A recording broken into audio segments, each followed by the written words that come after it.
Hello, dear students. Today we are going to learn about most important topic in the biology, that is evolution. And this evolution के बारे में हम बहुत सारा कुछ जानेंगे इस लेसन में। और ये प्रोसेस जो है ये बहुत ही इंटरेस्टिंग है। तो पहले ये जो एवोल्यूशन को अगर हम देखेंगे, ये पहले कंसेप्ट डार्विन ने दिया है। डार्विन ने दिया है in the origin of species में। तो उसने ये जो डार्विन है ये इसी के साथ रिलेटेड है कि वो पहला आदमी था, वो पहला इंसान था, साइंटिस्ट था, नेचुरलिस्ट था, जिसने एवोल्यूशन का कंसेप्ट दिया है। अगर हम एवोल्यूशन की डेफिनेशन को देखेंगे, it is the gradual change, the gradual changes which occur in organisms on the earth. The gradual changes which occur in living organisms on the earth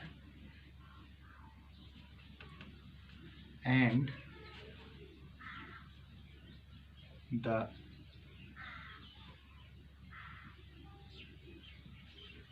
new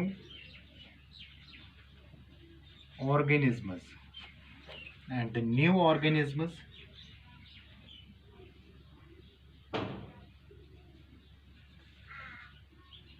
develop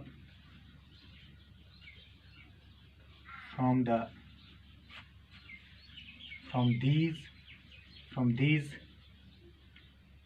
gradual changes,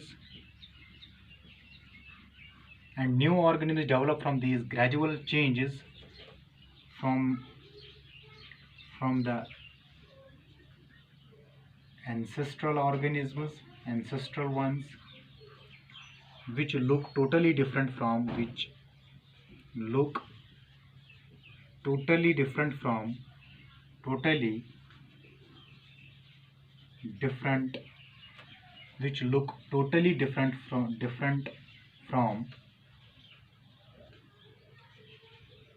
the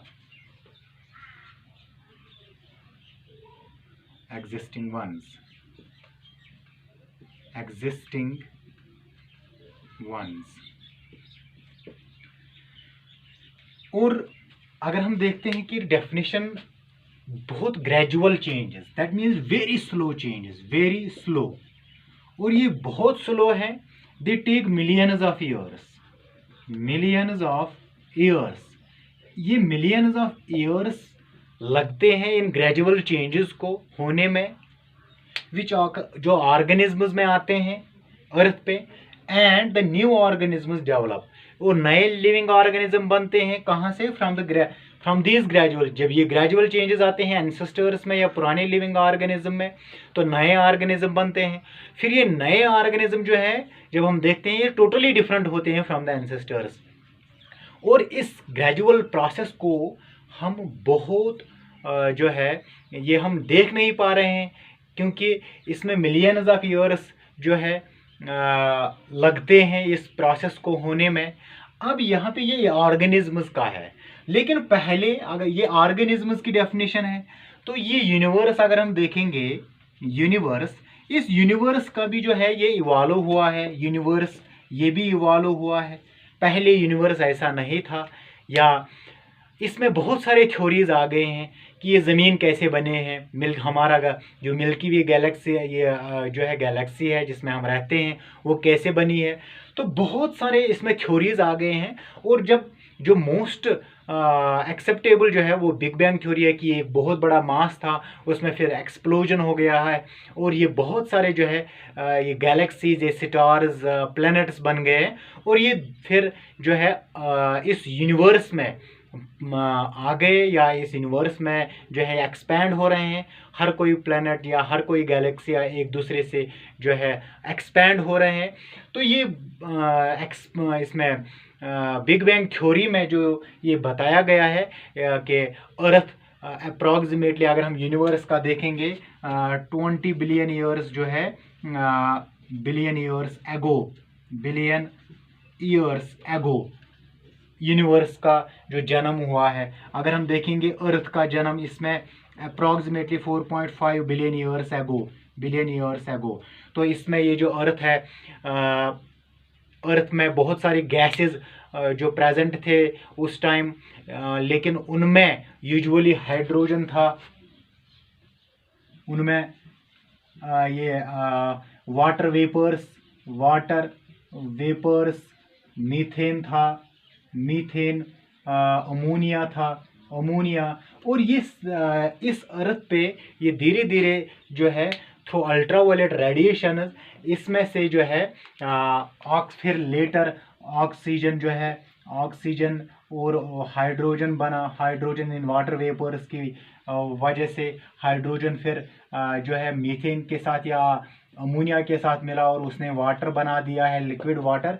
तो ये बहुत ही बहुत बड़े processes हैं और इनमें बहुत सारे थ्योरीज आए हैं कि ये अर्थ कैसी बनी है, क्योंकि हम बायोलॉजी में जो अर्थ ये पे लिविंग ऑर्गेनिज्म कैसे आए हैं वो पढ़ेंगे।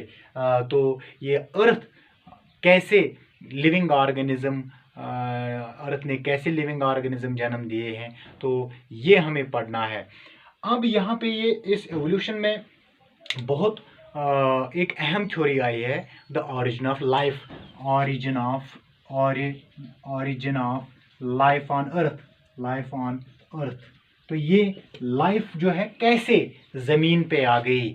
अब अगर ये बिग बैंग थ्योरी की वजह से ज़मीन तो बन गई, लेकिन ये लाइफ कैसे आ गई है। कुछ एस्ट्रोनॉमर्स का ये ख्याल था कि शायद अर्थ बाकी प्लैनेट से आ गई है ज़मीन पे, तो या दूसरे ये कह रहे थे कि ज़मीन पे जो ऑर्गेनिक मैटर प्रेजेंट था वहीं से लाइफ बनती है, जिसको हम स्पॉन्टेनियस थ्योरी मानते हैं। दैट मीन्स तो लेकिन वो फिर डिफरेंट एक्सपेरिमेंट्स की वजह से वो थ्योरी भी जो है वो उसका जो उसकी वैलिडिटी ख़त्म हो गई है। अब यहाँ पे जो है GBS हेल्डे ने एक थ्योरी बता दी है कि उसने एक्सपेरिमेंटली तौर पर एक प्रूफ दिया है कि ये जो लाइफ है इस अर्थ पे जो है नॉन लिविंग मैटर से कैसे आई है। हम ये पूरा जो है डिटेल में पढ़ेंगे next video. It was the introduction of this evolution.